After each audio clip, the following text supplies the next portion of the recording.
రాజన్న సిరిసిల్ల జిల్లా వేములవాడ రాజరాజేశ్వరి స్వామి ఆలయంలో ACB DSP Ramanamurthy ఆధ్వర్యంలో సోదాలు నిర్వహించారు.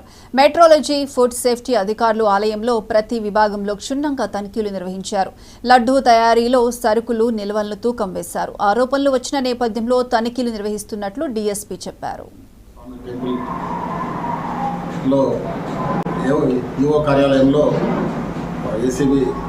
మేము ఆకస్మిక తనిఖీ చేపట్టాము.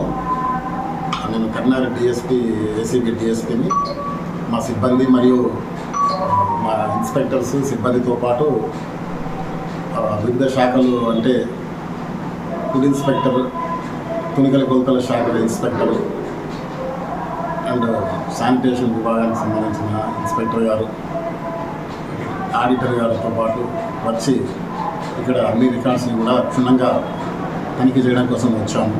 ప్రస్తుతం తనిఖీలు కొనసాగుతున్నాయి. ఎన్నో ఆరోపణల నేపథ్యంలో మేము ఈ తనిఖీలు చేపట్టాము. ప్రస్తుతం తనిఖీలు కొనసాగుతున్నాయి.